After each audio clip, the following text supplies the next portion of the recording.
महादेव की धर्मपत्नी मां सती का ये सरकुंडा देवी मंदिर उत्तराखंड राज्य के देहरादून जिले से 70 किलोमीटर दूर धनौल्टी और कानाताल के बीच में स्थित है। नवरात्रि के इस पावन मौके पर आपको सरकुंडा देवी मंदिर के दर्शन कराते हैं। तो चलिए बिना किसी डिले वीडियो को शुरू करते हैं और चलते अपने डेस्टिनेशन की तरफ।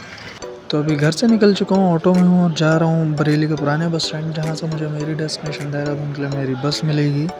आज की वीडियो में एक प्रॉपर बस जर्नी रहने वाली है, जो कि रहेगी बरेली से देहरादून तक।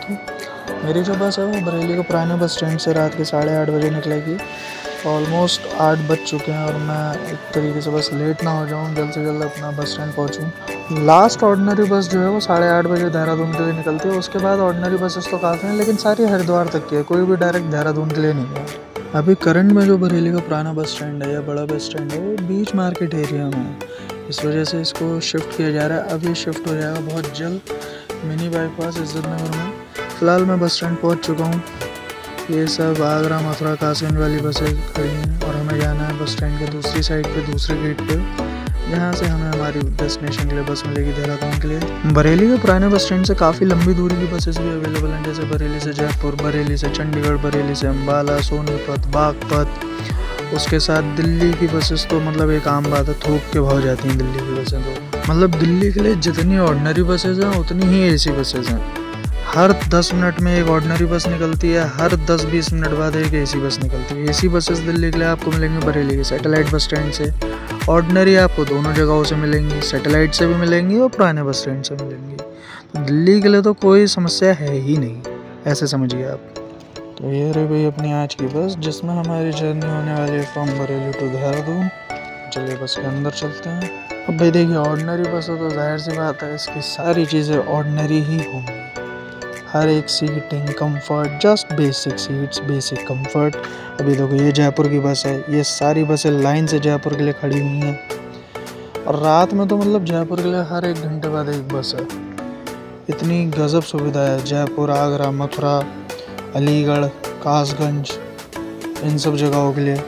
वहीं दूसरी साइड आप देखो हरिद्वार वगैरह के लिए, देहरादून वगैरह के लिए बहुत बसेस अवेलेबल रहती हैं रात में। अभी इस टाइम पे हरिद्वार के लिए तो बम्पर बस सर्विस अवेलेबल है। ये बस कानपुर से आई है और हरिद्वार जा रही है, ये देहरादून नहीं जा रही है। अगर ये देहरादून जा रही होती तो शायद मैं इस बस में जा रहा होता, लेकिन ये सिर्फ हरिद्वार तक की सेवा है। इसके अलावा एक बस और खड़ी है, एक बस अभी आने वाली है जो कि सहारनपुर जाएगी, लेकिन वाया हरिद्वार होते हुए जाएगी। यही रीज़न है कि आपको हरिद्वार पहुंचने के लिए हल्का सा भी स्ट्रगल नहीं करना है। हरिद्वार के लिए बहुत सारी बसेस अवेलेबल हैं। बरेली से 24/7 बसेस अवेलेबल हैं। जो बस सहारनपुर जाएगी वो वाया हरिद्वार होते हुए जाएगी, जो बस देहरादून जाएगी वो वाया हरिद्वार होते हुए जाएगी, जो बस चंडीगढ़ जाएगी वो वाया हरिद्वार होते हुए जाएगी, जो बसें प्रॉपर हरिद्वार जा रही हैं वो तो फिर हरिद्वार ही जाएंगी। तो हरिद्वार के लिए बरेली डिपो से भी बसेस जाती हैं, कानपुर से भी आती हैं, लखनऊ से भी आती हैं, रुपटिया से भी आती हैं। तो मतलब बहुत सारी बसेस हैं जो आपके लिए हरिद्वार लेके जाती हैं। तो अगर आप देहरादून जाने के लिए उस पर्टिकुलर टाइमिंग पे सूटेबल नहीं है तो आप वाया हरिद्वार जा सकते हैं। हरिद्वार से हर 10 मिनट में एक बस देहरादून जाती है। तो भाई समय का पूरा ख्याल रखते हुए ठीक 8:30 पर हमारी बस जो है वो चल चुकी है बरेली के पुराने बस स्टैंड से। चल रहे हैं हम अपने डेस्टिनेशन देहरादून की तरफ। तो चलिए भाई, शुभारंभ हो चुका है हमारी आज की जर्नी का। आज की जर्नी में हम जिन शहरों से होकर गुजरेंगे वो रहेंगे रामपुर, मुरादाबाद, कांड, नजीबाबाद, हरिद्वार। देन उसके बाद आ जाती है हमारी डेस्टिनेशन देहरादून। आज की ये जर्नी हमारी फुल नाइट जर्नी रहने वाली है, क्योंकि हम सुबह कहीं 4 या 5 बजे के करीब जा कर के देहरादून पहुँच जाएंगे। पूरे 30 मिनट का समय लग गया बरेली शहर को पार करने में और हाईवे पर आने में। तो इस वक्त हमारी बस जो है वो बरेली शहर को पार कर चुकी है। पहुंच चुके हैं हम अपने NH पर, नेशनल हाईवे पर, जो कि हमें कनेक्ट करता है मुरादाबाद तक। अब ये सेम हाईवे पे हम फॉलो करेंगे मुरादाबाद तक। मुरादाबाद के बाद हमारी जो रूट है वो चेंज हो जाती है। मैं जब भी कभी कोई लॉन्ग डिस्टेंस जर्नी करता हूँ तो कोशिश ये करता हूँ कि मैं नाइट में ट्रैवल करूँ। उसका रीज़न ये होता है कि रात में सफ़र का, जिसे कहते हैं ना, पता नहीं चलता है। आप बिना थके सफ़र को एंजॉय करते हुए अपनी डेस्टिनेशन पर पहुंच जाते हो। दिन में जो है रात के कंपैरिजन में सफ़र करने में ज़्यादा आपको थकान फील होती है। शायद उसका रीज़न ये हो सकता है कि रात में आधी जर्नी तो आप सोते हुए करते हो। इसलिए मेरा रेकमेंड तो यही रहेगा आपको कि अगर आप कोई लॉन्ग डिस्टेंस जर्नी प्लान कर रहे हैं तो आप नाइट में ट्रैवल कीजिए और अगर आप ऑर्डिनरी बस से अपनी जर्नी प्लान कर रहे हैं तो फिर आपके लिए नाइट में ट्रैवल करना एक अच्छा ऑप्शन है, जिसमें आपको गर्मी का एहसास भी कम होगा। तो लीजिए भाई, शहर पार करने के बाद अब हम पहुंच चुके हैं टोल प्लाज़ा पर। ये टोल प्लाज़ा को एक तरीके से मैं बरेली शहर का बॉर्डर बोलता हूँ इस रूट पे, क्योंकि ये टोल प्लाज़ा पार कर लिया आपने, एक तरीके से समझ लीजिए कि पूरे शहर पार कर लिया आपने। अच्छा, मैंने एक चीज़ नोटिस की है कि हाईवे पर आते ही पता नहीं क्यों सभी बस ड्राइवर क्यों इतने ज़्यादा एग्रेसिव हो जाते हैं कि कोई भी ट्रक उन्हें अपने से आगे चलता हुआ बर्दाश्त नहीं होता है। हर एक ट्रक को पीछे करना रहता है। ओफो, ये निकला भाई रॉकेट का बच्चा। ये अभी बाइक वाला चटनी बन जाता मेरी बस और इस ट्रक के बीच में। रात की जर्नी में क्या होता है कि आपके पास बाहर देखने के लिए कुछ नहीं है, और अगर आप ऑर्डिनरी बस से ट्रैवल कर रहे हो तो दिन की जर्नी गर्मियों के मौसम में तो भूल ही जाओ, क्योंकि तपती धूप में ऐसी उबल रही होती हैं बसें। तो ऑर्डिनरी बस में अगर आपको ट्रैवल करना है, खासकर गर्मियों के मौसम में, तो आपके पास एक ही ऑप्शन है, रात में आप ट्रैवल करो। तो अभी बस चले हुए लगभग 1 ही घंटा हुआ है, रामपुर भी नहीं पहुँचे हैं। मतलब बरेली से जो अगला शहर आने वाला है रामपुर, वहाँ भी नहीं पहुँचे हैं। बरेली और रामपुर के बीच में ही एक रिफ़्रेशमेंट ब्रेक लिया जा रहा है। तो हमारी बस जो है वो एक ढाबे पर आके रुकी है। ये एक खासियत है इस पूरे रूट की, बरेली से दिल्ली वाले रूट की, कि पूरे रोड पे ऐसे ऐसे ढाबे हैं जो कि family friendly, pocket friendly, budget friendly, हर तरीके की सुविधाओं से लैस ढाबे हैं, जहाँ पर आप अपनी फैमिली के साथ एक अच्छा रिफ़्रेशमेंट ब्रेक ले सकते हैं। ऐसी जगहों पे खाने की क्वालिटी प्लस क्वांटिटी दोनों ही डिसेंट इनफ होती हैं। अगर बरेली से दिल्ली के रूट की बात की जाए तो बहुत सारे ढाबे हैं, अनगिनत ढाबे हैं। हर डिस्ट्रिक्ट में, हर ज़िले में, हर कस्बे में एक ढाबा आपको मिल जाएगा। लेकिन जो फेमस है ना, वो है गजरौला। गजरौला में जो ढाबे हैं वो भाई 5 स्टार होटल फेल कर चुके हैं। वो ढाबे, ऐसे ढाबे हैं वो। खैर, मेरे तो अभी नवरात्रि के फास्ट चल रहे हैं, तो मुझे तो ना कुछ खाना है ना ही कुछ पीना है किसी चीज़ से। दुनिया की इस मोह माया से अभी फ़िलहाल कुछ मतलब है नहीं मुझे। तो खाने का एक जेन्युइन रिव्यू तो अभी मैं नहीं दे सकता आपको, लेकिन हाँ, एक गैस वक्त बता सकता हूँ कि खाने की quality plus quantity decent enough होती है।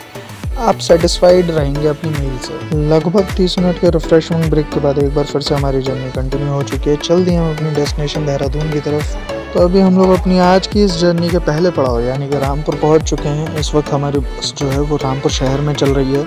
चलिए, आप लोगों के लिए एक टास्क है, आप लोग मुझे कमेंट करके ये बताइए कि रामपुर की ऐसी कौन सी चीज़ है जो कि पूरे वर्ल्ड में फेमस है। यार, रामपुर अपनी किस चीज़ के लिए काफ़ी ज़्यादा मशहूर है। रामपुर शहर में ज़्यादा देर का स्टॉप नहीं होता, बस स्टैंड के अंदर भी बस नहीं जाती है। बस स्टैंड के बाहर से जस्ट एक पिक एंड ड्रॉप होता है पैसेंजर्स का, वही करके हमारी जर्नी तुरंत कंटिन्यू हो जाती है।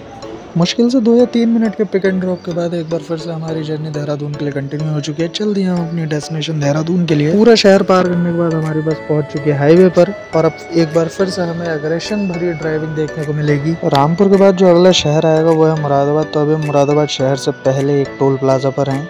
तो फाइनली हम अपनी आज की इस जर्नी के दूसरे पड़ाव यानी कि हम पहुँच चुके हैं मुरादाबाद में। मुरादाबाद की बिरयानी बहुत ज़्यादा फेमस है। कभी अगर आप मुरादाबाद आएँ तो मुरादाबाद की बिरयानी ज़रूर ट्राई करें। मुरादाबाद में भी रामपुर की तरह जस्ट एक 2 या 3 मिनट का पिक एंड ड्रॉप होता है। ज़्यादा देर बस मुरादाबाद बस स्टैंड के अंदर नहीं रुकती है। तो पिक एंड ड्रॉप करके एक बार फिर से हमारी जर्नी जो है वो कंटिन्यू हो चुकी है। चल दिए हम अपनी डेस्टिनेशन देहरादून की तरफ। अच्छा, इस रूट पे एक चीज़ मैंने और भी नोटिस की है कि अगर हम रामपुर की बात करें तो रामपुर में भी रेलवे स्टेशन और बस स्टैंड जस्ट आमने सामने। मुरादाबाद में भी रेलवे स्टेशन और बस स्टैंड एक दूसरे के पास में। हरिद्वार में तो जस्ट आमने सामने है। मुरादाबाद शहर के ट्रैफिक से बाहर निकल के एक बार फिर से स्मूथली हमारी जर्नी कंटिन्यू हो चुकी है। चल दिए हम अपनी डेस्टिनेशन देहरादून की तरफ। रात की जर्नी का बस एक डिसएडवांटेज है कि आपको देखने को कुछ नहीं मिलता है कि क्या आ रहा है क्या जा रहा है, कुछ पता ही नहीं चलता है। इतना अंधेरा होता है, कैमरे में तो खैर कुछ भी कैप्चर नहीं हो पाता है। तो मुरादाबाद क्रॉस करके हमारी बस पहुंच चुकी है कांट से धामपुर होते हुए नजीबाबाद जाएगी, नजीबाबाद से हरिद्वार, देन फिर हम अपनी डेस्टिनेशन देहरादून पहुंच जाएंगे। तो अब हम पहुंच चुके हैं अपने इस रूट के तीसरे टोल प्लाजा पर, जो कि नजीबाबाद से पहले आता है। ये टोल प्लाजा पार करने के बाद उसके बाद कोई भी टोल प्लाजा नहीं आता है। लास्ट टोल प्लाजा है इस रूट का। अभी लगभग रात के 2 बजे और नजीबाबाद से पहले अभी एक बार फिर से रिफ्रेशमेंट ब्रेक के लिए एक ढाबे पर हमारी बस रुकी। और आप ये देखिए हाईवे का नज़ारा, क्या सनसनाती हुई गाड़ियाँ जाती हैं रात में हाईवे पर। क्या भयंकर स्पीड में लोग गाड़ी ड्राइव करते हैं। आज की भाई मेरी कंडीशन सेम ही है, चाहे रिफ्रेशमेंट ब्रेक 1 लो 2 लो चाहे दर्जन भर ले लो, ना मुझे कुछ खाना है ना ही मुझे कुछ पीना है, क्योंकि हम चल रहे हैं भाई नवरात्रि के फास्ट। ये वाला ढाबा पहले वाले ढाबे के कंपैरिजन में जस्ट एवरेज्ड है। यहाँ भी लगभग 30 मिनट के रिफ्रेशमेंट ब्रेक के बाद एक बार फिर से हमारी जर्नी जो है वो स्टार्ट हो चुकी है, कंटिन्यू हो चुकी है। चल दिए हम अपने डेस्टिनेशन देहरादून की तरफ। तो अब हम लोग पहुँच चुके हैं अपनी आज की जर्नी के तीसरे पड़ाव यानी कि नजीबाबाद में। नजीबाबाद भी अपने आप में काफ़ी अच्छा शहर है और इस रूट पे आप कह सकते हो कि यूपी का बॉर्डर है। नजीबाबाद इस रूट पे यूपी का लास्ट शहर है। इसके बाद यूपी ख़त्म, उत्तराखंड स्टार्ट हो जाता है और हम एंटर कर जाते हैं सीधा हरिद्वार में। देखा जाए तो नजीबाबाद में भी रामपुर और मुरादाबाद के ही जैसे 2 या 3 मिनट का पैसेंजर्स का पिक एंड ड्रॉप होता है। यहाँ भी बस स्टैंड के अंदर बस एंटर नहीं करती है, जस्ट बस स्टैंड के बाहर से ही एक सिंपल सा 2 से 3 मिनट का पिक एंड ड्रॉप होता है और फिर से हमारी जर्नी कंटिन्यू हो जाती है। नजीबाबाद के पिक एंड ड्रॉप के बाद एक बार फिर से हमारी जर्नी जो है कंटिन्यू हो चुकी है। चल दिए हम अपनी डेस्टिनेशन देहरादून की तरफ। नजीबाबाद क्रॉस करने के बाद आप ऐसा फील करेंगे कि थोड़ा सा एटमॉस्फेयर में चेंज आया है, थोड़ा सा मौसम ठंडा हुआ है, क्योंकि ग्रीनरी बढ़ जाती है और आप उत्तराखंड में एंटर कर जाते हैं, तो जिस वजह से आपको कहीं ना कहीं ऐसा फील होता है कि हल्का सा एटमॉस्फेयर आपका चेंज हुआ है। तो लीजिए भाई, सुबह के लगभग 3 बज रहे हैं और हम लोग पहुँच चुके हैं देवभूमि उत्तराखंड के एक बहुत ही खूबसूरत शहर हरिद्वार में। इस वक्त हमारी बस गंगा नदी के ऊपर चल रही है। हरिद्वार शहर की एक अपनी अलग ही वाइब है। मतलब मैं जब भी यहाँ पर आता हूँ तो एक अलग ही सुकून मिलता है, एक अलग ही पीस है यहाँ के एटमॉस्फेयर में। आप लोग अपना एक्सपीरियंस मुझे कमेंट बॉक्स में मेरे साथ शेयर कीजिए कि आप लोग जब हरिद्वार आए थे तो आपको कैसा फील हुआ था। अभी जो अपनी बस है वो पहुँच चुके हैं हरिद्वार के बस स्टैंड पर। यहाँ भी सेम कंडीशन है कि यहाँ भी रामपुर, मुरादाबाद और नजीबाबाद की तरह एक जस्ट सिंपल 2 या 3 मिनट का पिक एंड ड्रॉप रहता है। बस जो है बस स्टैंड के अंदर नहीं जाती है, बस स्टैंड के बाहर से ही पैसेंजर्स का पिक एंड ड्रॉप करती है और चल देती है अपनी डेस्टिनेशन देहरादून की तरफ। बस वही 2 या 3 मिनट के पिक एंड ड्रॉप के बाद एक बार फिर से हमारी जर्नी जो है वो कंटिन्यू हो चुकी है। चल दी हम अपनी डेस्टिनेशन की तरफ। अब जो हमारी आज की जर्नी का जो अगला पड़ाव है वो हमारी डेस्टिनेशन देहरादून ही है। हरिद्वार से निकलने के बाद अब हमारी बस सीधा देहरादून पहुँचेगी, बीच में कहीं नहीं रुकेगी, जस्ट डायरेक्ट देहरादून। ये जो अभी आपको स्क्रीन पर ऊपर पहाड़ पे लाइटिंग दिखाई दे रही है, ये सामने आपके पहाड़ है, इस पे जो लाइटिंग दिखाई दे रही है ये मनसा देवी माता का दरबार है। तो फिलहाल अभी तो मैं वहाँ नहीं जा रहा हूँ, अभी तो मैं कहीं और जा रहा हूँ, सुरकुंडा देवी जा रहा हूँ।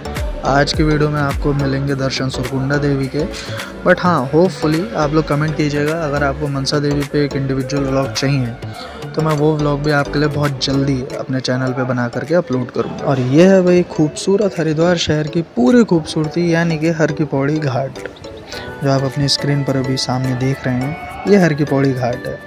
रात में यहाँ का नज़ारा बहुत ही गजब होता है। मतलब कैमरा शायद उस चीज़ को उस तरीके से कैप्चर नहीं कर पा रहा है जो मैं अपनी आंखों से देख रहा हूँ। साथ ही साथ हर की पौड़ी घाट के ही पास विवेकानंद पार्क में आपको मिलता है यहाँ का सबसे बड़ा अट्रैक्शन, जो कि है भोलेनाथ की बहुत बड़ी मूर्ति, बहुत ही खूबसूरत मूर्ति। ये देखिए, ये रही भाई आपकी स्क्रीन के सामने। ये इस पूरे जगह का, हरिद्वार का ही नहीं, पूरे इस उत्तराखंड के इस एरिया का मेन अट्रैक्शन पॉइंट है ये भोलेनाथ की मूर्ति। गजब लगती है भाई रात में, गजब। अब हमारी जो जर्नी है वो अपने अंतिम पड़ाव में है, अपने अंतिम पड़ाव की तरफ जा रही है, यानी कि अब हम हरिद्वार से निकल चुके हैं, जा रहे हैं अपनी डेस्टिनेशन देहरादून की तरफ। मान के चलिए कि लगभग 4 साढ़े 4 बजे के करीब हम अपनी डेस्टिनेशन देहरादून पहुंच जाएंगे। लो भाई, इंतज़ार हुआ ख़त्म, पहुंच चुके हैं अपनी मंजिल के आखिरी पड़ाव यानी कि अपनी डेस्टिनेशन देहरादून। तो अभी हम लोग देहरादून शहर में तो पहुंच गए हैं, लगभग 10 मिनट के अंदर अब हम पहुंच जाएंगे देहरादून के बस स्टैंड यानी कि ISBT देहरादून। बरेली से देहरादून तक का जो सफ़र है वो आप एक तरीके से समझो 8-9 घंटे का सफ़र है। पूरी रात लग जाती है। 8:30 बजे हमारी बस चली थी और लगभग 4:30 बजे सुबह पहुंचेगी। तो लीजिए भाई, इंतज़ार हुआ ख़त्म, पहुंच चुके हैं हम अपनी destination Dehradun ISBT bus stand पर। बस आने वाला है बस स्टैंड का गेट, पहुंच चुकी है हमारी बस हमारी मंजिल पर और ये आ गया भाई ISBT बस स्टैंड। एक चीज़ तो मैं ज़रूर बोलूँगा कि देहरादून का ये ISBT बस स्टैंड मेरा अब तक का देखा हुआ सभी बस स्टैंड में से वन ऑफ द मोस्ट खूबसूरत बस स्टैंड में से एक है। तो ये रही भैया आपके सामने वो बस जिससे मैं सफ़र करके आया हूँ बरेली से अपनी डेस्टिनेशन देहरादून तक। तो मैं उम्मीद करता हूँ कि आपको ये आज की बस जर्नी बरेली से देहरादून तक की ये बस जर्नी काफ़ी ज़्यादा पसंद आई होगी। और अब हमारी जर्नी का शुरू होता है फेज़ 2। अब हम बरेली से देहरादून तो आ गए, अब हमें यहाँ से जाना है धनौल्टी और जाना है हमें सुरकुंडा देवी मंदिर। अब इसके आगे की जो हमारी जर्नी है वो रेंटल स्कूटी के थ्रू रहने वाली है। बस स्टैंड के बाहर ऐसे बहुत सारे सर्विस प्रोवाइडर हैं जो रेंटल स्कूटी या रेंटल बाइक प्रोवाइड करते हैं। मैं जिससे रेंटल स्कूटी लेने वाला हूँ, मैं उसका नाम या नंबर कुछ भी मेंशन नहीं करने वाला हूँ, वो प्रमोशनल एक्ट हो जाता है। प्रमोशनल का यहाँ पे कोई सीन है नहीं भाई, मेरे व्लॉग में इस तरीके का कोई भी प्रमोशन मैं करता नहीं हूँ। बट हाँ, आपको बस स्टैंड के बाहर वॉकिंग डिस्टेंस पर ही सारे इस तरीके के बहुत सारे सर्विस प्रोवाइडर अवेलेबल हैं जो आपको स्कूटी, बाइक, कार रेंटल देते हैं। तो अभी ये देखिए, मैंने भी रेंटल स्कूटी ले ली है। ये स्कूटी मुझे बस स्टैंड के बाहर ही प्रोवाइड हो गई थी। इसका आज की डेट में मैंने अमाउंट दिया है 600 रुपये का इसका रेंट है। 1000 रुपये की सिक्योरिटी जमा हुई है। आधार और DL वगैरह वो ID प्रूफ आपके लगते हैं जो बेसिक है। स्कूटी या बाइक आप कुछ भी लो, आपको एक हेलमेट कंपलसरी यही लोग देते हैं। तो बस अब मैं अपनी स्कूटी से निकल चुका हूँ धनौल्टी की तरफ।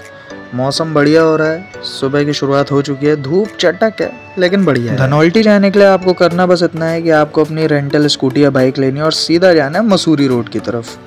गूगल मैप का सहारा आप मत लेना क्योंकि वो काफ़ी ज़्यादा कन्फ्यूजन क्रिएट करता है। मेरे साथ भी यही कन्फ्यूजन क्रिएट हो रहा था। एक ही लोकेशन से एक ही नाम से दो अलग अलग लोकेशन है। धनौल्टी की स्पेलिंग चेंज हो जाएगी तो आप किसी और जगह पहुंच जाएंगे। अगर आप गूगल मैप यूज़ भी कर रहे हो तो आपको डालना है DHANOLTI। वो जो धनौल्टी है वो आपका वाला धनौल्टी है। अगर आप डालते हैं DHANAULTI, वो फिर आपको एक अलग लोकेशन पे पहुंचा देगा। मैं आपको मैप के सहारे समझाने की कोशिश करता हूँ। तो अब देखिए, आपको फ्रॉम लोकेशन में डालना है देहरादून।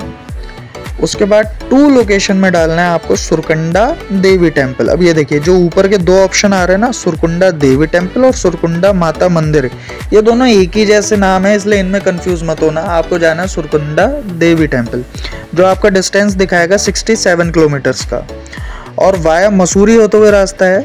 तो आप ये यूज़ कीजिएगा, नीचे वाला रास्ता मत यूज़ कीजिएगा, वो बहुत ख़राब रास्ता है। मैं उसी पे चला गया था, फिर बैक होकर के आया हूँ। तो ये आपकी करेक्ट लोकेशन है, आपको यहाँ जाना है। मुझसे क्या गलती हुई थी कि मैंने लोकेशन डाला, फ्रॉम लोकेशन में देहरादून डाला और टू लोकेशन में मैंने डाला सुरकुंडा देवी टेम्पल। तो जब मैंने माता मंदिर देखा ना, तो मैं माता मंदिर डाल दिया, जो कि 91 किलोमीटर्स दिखा रहा था और मैं उस रूट पे चल दिया था। तो काफ़ी आगे जाने के बाद मुझे पता चला कि भाई मैं गलत जा रहा हूँ, तो जिस वजह से मेरा 1 से 1.5 घंटा ख़राब हो गया था। तो आप लोग इस कन्फ्यूजन का पार्ट मत बनिएगा। आप लोग सिंपल कीजिएगा कि आपको मसूरी रोड जाना है। राजपुर रोड होते हुए आप मसूरी रोड पहुँच जाएंगे। जब आप मसूरी रोड पर पहुँच जाएंगे, जब आपके लिए पहाड़ी रास्ता स्टार्ट हो जाएगा, तब लगभग 20 किलोमीटर आगे जाने के बाद एक डायवर्जन आएगा, जो कि पहला डायवर्जन है। उसके अलावा और कोई डायवर्जन भी नहीं है, तो वो आपके लिए कन्फ्यूजन भी नहीं रहेगा। काफ़ी बड़ा डायवर्जन है आपके लिए, इजी, बहुत सिंपल साइन बोर्ड्स लगे हुए हैं। एक तरफ आपका धनौल्टी का है, एक तरफ आपका सीधा मसूरी का है। तो आपको धनौल्टी और टिहरी वाले रूट पे आगे कंटिन्यू करना है। जैसे ही आप धनौल्टी वाले डायवर्जन पर आगे बढ़ेंगे तो रोड थोड़ा नैरो हो जाएगा और बहुत ही खूबसूरत रास्ता हो जाएगा। जैसे अभी मैं रेस्ट ले रहा हूँ एक खूबसूरत सी लोकेशन पे साइड में स्कूटी लगा करके, क्योंकि थकान बहुत हो जाती है पहाड़ी रास्तों पे, खासकर थकान बहुत हो जाती है। ऊपर से गूगल मैप की वजह से, जो मैंने आपको बताया था कि खामा 1 से 1.5 घंटा अलग ही डायरेक्शन में चला जा रहा था। खैर, वो गलती मेरी थी, लेकिन हाँ, कहीं ना कहीं एक कन्फ्यूजन तो था। तो इसलिए वो कन्फ्यूजन का पार्ट आप लोग मत बनिएगा। आप लोग सीधा मसूरी रोड फॉलो करते हुए आएगा। तो अभी आप यहाँ से देखो नज़ारा, क्या खूबसूरत नज़ारा हो चुका है सामने का। रोड थोड़ा नैरो हो जाता है, काफ़ी नैरो नहीं होता है, थोड़ा ही नैरो हो जाता है। रोड कंडीशन अच्छी है। एक अच्छी बात है कि रोड कंडीशन अच्छी है। रोड ज़्यादा टूटू फूटी नहीं है, गड्ढे गुड्ढे नहीं है रोड में, बढ़िया रोड है। और मसूरी रोड के उस डायवर्जन के बाद ये रोड भी जस्ट स्ट्रेट है। इसके बाद कोई डायवर्जन नहीं है। एक डायवर्जन बीच में आएगा, एक रोड ऊपर की तरफ चला जाता है उत्तरकाशी की तरफ, लेकिन आपको उधर नहीं जाना है। आपको ठीक सीधे जाना है धनौल्टी की तरफ। अब बात कर लेते हैं आपके टूर पैकेज के बारे में। अब अगर आप हमारी सर्विसेज यूज़ करते हैं तो आपको देहरादून से धनौल्टी तक का 2 दिन 1 रात का ट्रिप रहेगा 5000 रुपीज़ पर पर्सन का, जिसमें आपको पहले दिन सुरकुंडा देवी टेम्पल के दर्शन कराए जाएंगे। साथ ही साथ आपको धनौल्टी का ग्रीन वेदर, जो ग्रीन एटमॉस्फेयर है, खूबसूरत वादियाँ हैं, उनके नज़ारे दिलाए जाएंगे। सेकेंड डे में आपको धनौल्टी में इको पार्क घुमाया जाएगा। इको पार्क में आप काफ़ी सारी एडवेंचर एक्टिविटीज़ कर सकते हैं। काफ़ी सारी एडवेंचर एक्टिविटीज़ इको पार्क में अवेलेबल हैं, वो आपकी चॉइस पर रहता है। हम आपको एडवेंचर पार्क तक पहुंचा सकते हैं, उसका टिकट करा सकते हैं। आप अंदर जाके कौन सी एक्टिविटी करना चाहते हैं वो आपका पर्सनल चॉइस रहता है। हमारे इस पैकेज में आपको देहरादून से धनौल्टी तक बाय कैब लेकर आया जाएगा। कैब से ही आपको सारी जगहें एक्सप्लोर कराई जाएंगी और एक रेप्यूटेड होटल में विद मैक्सिमम फैसिलिटीज के साथ आपको स्टे प्रोवाइड कराया जाएगा। तो फाइनली लगभग देहरादून से 2.5 से 3 घंटे की जर्नी करने के बाद अब मैं पहुंच चुका हूं सुरकुंडा देवी टेम्पल। तो अभी मैं इसके स्टार्टिंग स्टेज पर हूँ। यहाँ से मंदिर की शुरुआत होती है। अभी मैं जा रहा हूँ रोपवे पॉइंट तक, क्योंकि मैं ट्रॉली से जाऊँगा, पैदल जाने की भाई हिम्मत नहीं है, क्योंकि पूरी रात ट्रैवल करा है बरेली से देहरादून तक, फिर देहरादून से सुबह यहाँ तक आया हूँ, तो बदन पूरी तरीके से थक चुका है। अभी आपको लगभग 100 मीटर तक आपको रोपवे तक तो पैदल ही जाना रहता है। आज मैं भी अपनी लाइफ में फर्स्ट टाइम यहाँ पर आया हूँ, तो मेरे लिए भी सब कुछ नया है। मुझे भी कुछ नहीं पता कि कहाँ से क्या होता है, बस पूछ पूछ के सारे काम हो रहे हैं। ये दिक्कतें आप लोगों को ना हो, इसलिए सिनाल ट्रिप के थ्रू मैंने ये स्टार्टअप किया है और कोशिश करता हूँ कि काफ़ी अच्छे रीजनेबल प्राइस पॉइंट पे विद मैक्सिमम फैसिलिटीज़ आप सबको मैं अच्छे से अच्छा टूर पैकेज प्रोवाइड कर सकूँ। धूल मिट्टी से चेहरा एकदम गंदा हो चुका है। इस वक्त मैं लगा हूँ रोपवे की टिकट की लाइन में। मेन रोड से लगभग 100 मीटर की ऊंचाई पर है रोपवे स्टेशन, तो आपको यहाँ तक आने में तो दिक्कत नहीं होगी। यहाँ से 205 रुपये का टिकट है बोथ साइड, जाने का भी आने का भी, एक सिंगल पर्सन का। टिकट लेने के बाद अब ट्रॉली तक जाने की लाइन में मैं लगा हुआ हूँ। यहाँ के लोकल लोगों का तो कहना यह है कि ज़्यादा लंबा ट्रैक नहीं है, 1 से 1.5 घंटे में पैदल आराम से पहुँच जाएंगे, लेकिन क्यों जाना जब रोपवे अवेलेबल है। तो ये रहा भाई रोपवे स्टेशन, ये आ गई हैं हमारी ट्रॉलियाँ, और क्या खूबसूरत ट्रॉलियाँ हैं भाई।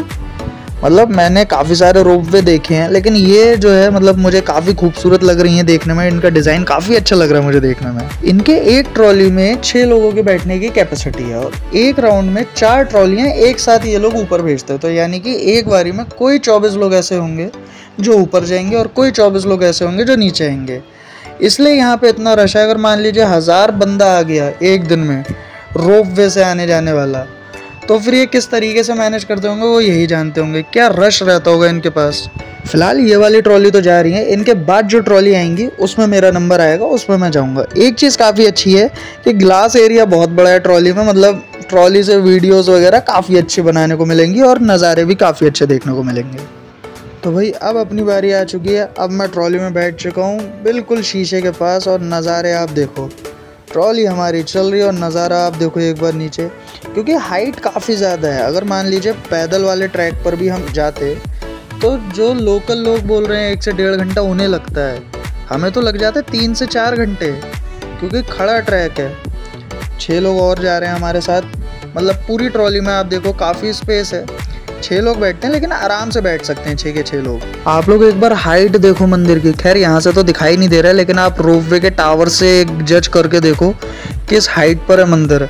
अगर पैदल ट्रैक करने की बात आती तो कितना टफ रहता वो आप देख सकते हो। ये देखो, ये 4 ट्रॉलियाँ एक साथ आती हैं, 4 ट्रॉलियाँ एक साथ जाती हैं। खैर मंदिर काफ़ी ज़्यादा हाइट पर है, क्योंकि धनौल्टी काफ़ी हाइट पर है, और उसके बाद भी हम बिल्कुल किसी पहाड़ की चोटी पर जा रहे हैं। आप नीचे देखो एक बार, क्या खूबसूरत नज़ारा है। और वो देखो काफ़ी सारे लोग ऐसे भी हैं जो पैदल ट्रैक करके आते हैं। आप वो देखो पैदल वाला रास्ता देखो, आपके सामने आपको दिखाई दे रहा होगा। पैदल रास्ता भी आप आ सकते हो, यूज़ करना चाहो तो आप कर सकते हो। फिलहाल ट्रॉली अच्छी है, स्पेशियस है, आपके मतलब आपको दबा घुसी नहीं महसूस होती है, इतना बढ़िया स्पेस है। ये देखिए फिर से 4 ट्रॉलीज जा रही हैं नीचे, और हवा जब चलती है तो भाई ट्रॉली में काफ़ी ज़्यादा डर लगता है। रोपवे के थ्रू आप नीचे से मंदिर तक पहुंचा दिए जाते हो मात्र 10 मिनट के अंदर।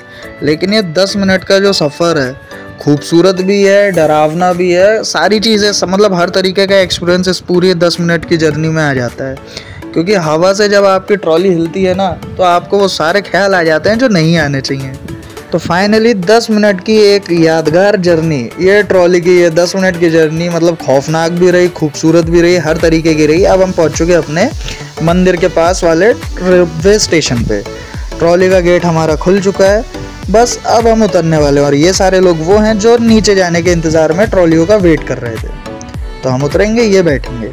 खैर ये 10 मिनट की जर्नी बहुत अच्छी रही। अब वक्त आ चुका है मंदिर पहुंचने का। ट्रॉली से निकल के कुछ सीढ़ियाँ चढ़ने के बाद हम पहुंच जाएंगे अपनी मंजिल सुरकुंडा देवी मंदिर। तो अभी जस्ट हम लोग मंदिर पहुंच चुके हैं। ये अनएक्सपेक्टेड था, मुझे यहाँ पे फॉरेनर्स मिलेंगे ऐसा मुझे एक्सपेक्ट नहीं था। तो ये है गाइस सुरकुंडा देवी मंदिर का फ्रंट फेस। क्या खूबसूरत मंदिर है, क्या खूबसूरत नज़ारा है यहाँ का। और एक बार आप यहाँ की भीड़ देखिए।